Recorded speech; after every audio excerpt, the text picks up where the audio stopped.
Hello everyone, welcome back to the channel. It's Laurie from Cook Scrap Craft.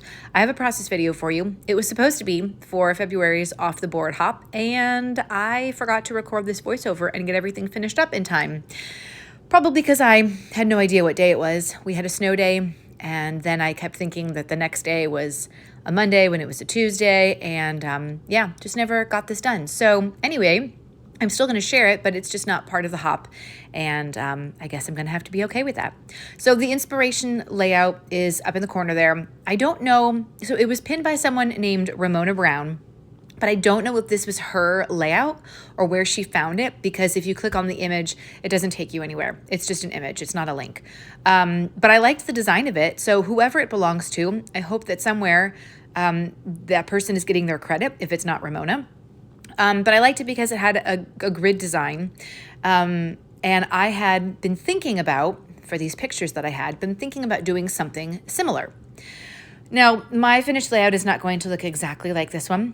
That's kind of the point. These Pinterest scraps or scrap lifts are basically just supposed to be jumping off points. That's what the off the board is all about, just finding some inspiration and then seeing where it takes you. So I only had 3 photos to work with, and the original has 6. So I'm going to just work with 3, and I'm going to turn the design on its side.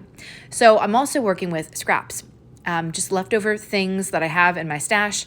These photos were of a Pokemon Day event that happened back in January 2024, and my daughter and 2 of her schoolmates went, and they got to play the game, do some trivia, eat some snacks, I guess. I can't really remember because it was 2 years ago. But I took these 3 pictures and I cut them down to 3x3 size. And I'm just going to be using some of those Simple Stories tags and then some smaller pattern paper squares to go behind all of that. Now, I actually didn't have 3 of those Simple Stories tags. I thought I had another one, and I had put it aside because it didn't really fit, I don't know, the color scheme or whatever, and I couldn't find it.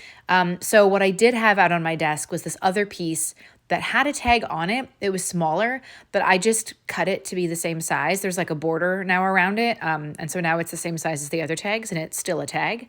I want to say that might also be Simple Stories. I think it was. But anyway, it works. And so I've got the 3 photos. Obviously, the orange washi tape is covering up people's faces just for privacy reasons. But I'm just going to add in another square. I guess if I did the photos 3x3, I guess I did the background squares 4x4 maybe, or 3.5x3.5, because they don't look that big. Now I can't remember. And then off to the side, that was a scrap piece of, I think, Paige Evans pattern paper. I had cut to there's a scallop, and I had used the other side of it. So I still had this side left, and I was like, you know what? I'm just going to use it here. And that's going to be, my pattern paper that she has in the original layout on the bottom. Mine is just going to be on the side. And when I was putting all of these pieces together, I was just looking for things that were brightly colored, because I was, I don't have specific Pokemon scrapbook paper or embellishments. I don't even know if they make Pokemon scrapbook paper and embellishments. I kind of feel like they probably don't. I mean, maybe somebody does, like a custom scrapbook maker for people who really need Pikachu paper. But I feel like a whole collection of that is really not necessary. I don't know many scrapbookers who are scrapbooking Pokemon stuff. But anyway, if you are, let me know in the comments. That could be one of those types of themes that people are really looking for, and yet the manufacturers haven't made. I still would like to see more Boy Scouts and Girl Scouts stuff, but that's just me. Anyway, so I'm adding in some embellishments up at the top. These, again, are all random things that were left over from my stash. So there's a cat. I don't know what cats have to do with Pokemon. They don't have anything, but it says hello there. And that is, I think, Vicky Booten. And then the BFF are American Craft. So I put those 2 pieces next to the picture of my daughter. She's like hugging 2 of her friends in that photo. And so I thought that area, those embellishments there would be fitting for that photo. So I just need to stick down. I also inked the edges of all of these pieces, if you didn't notice me doing that before. I use a Hampton Art black ink pad, and I just like the way it looks. I like the way it makes things stand out. I do have other colored inks, and I know a lot of people will try to like match the color ink to the paper, or maybe even use some brown instead of all black. I just like black. I just like the way black looks. I like the way it makes everything pop. And so that's kind of what I'm sticking to. I actually should probably go through some of my stamps and just get rid of them. I'm sure a lot of them are dried out at this point. So I also added in a TV. And you're probably like, what does that have to do with anything? I want to say the TV was part of, I don't think it was an Amy Tangerine collection. Now I can't really remember what it was part of, but I have two of them.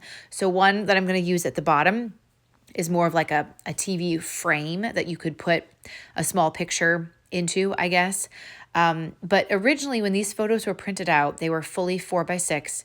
And one of the images, one of the pictures had a TV screen in it because the kids were watching the trivia on a screen. And so I pulled these embellishments because I was like, oh, this matches with what's going on in this photo, right?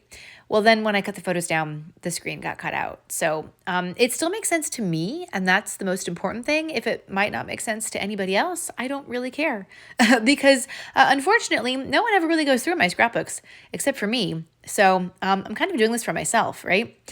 I also added in I fussy cut a little bubble thing. I think it says hello. And then I used a place marker. Is that what we're calling them? Map marker enamel dot from, I think that's Paige Evans too. When I open something and I use it, the packaging gets lost or the branding strip gets cut off, and then I don't remember the manufacturer. And some of the stuff I've had in my stash for quite a long time. Those TVs I've had for a while, probably since COVID. I'm not lying. And I'm just now using them. And so that's really my goal.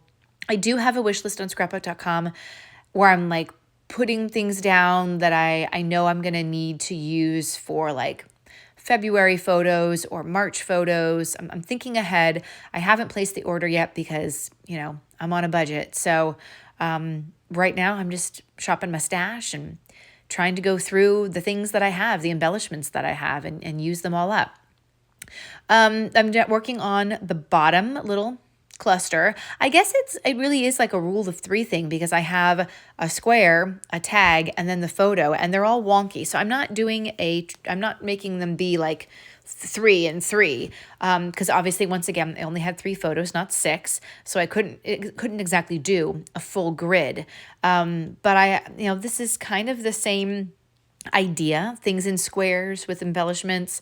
So there's a little bit of wonkiness, I think, in some of the pictures on the original layout, right? Can you guys tell that from this tiny photo? I'll try to remember to have the pin linked down in the description box below.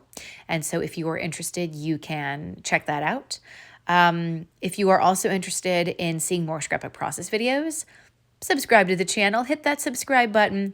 Also give this video a thumbs up. It helps the algorithm, especially if you really do like it, give it a thumbs up. And yeah, that would be so great. If you are already a subscriber, thanks so much for returning and watching this video. I know I said I was going to be doing a lot more of them. I thought I was getting back on track in January, but February has been super busy and I just haven't had as much free time. I did start the 100 Days project and I wasn't really sure if I was going to do it and what I was going to do for it. But so far, I have, at the time of recording this voiceover, I'm 3 days in and I've done 3 scrapbook pages. So I don't know. Will I make it to 100 scrapbook pages? I don't even have photos to scrap right now, you guys, but I'm still making pages. I'm still thinking ahead. So yeah, I just did some journaling underneath the title, which is Pokemon Day. You can see that in close-ups in these photos here. And I hope that this video was inspiring for you and that you enjoyed watching it and that you come back again and follow me on social media for lots more fun stuff. Thanks so much and bye.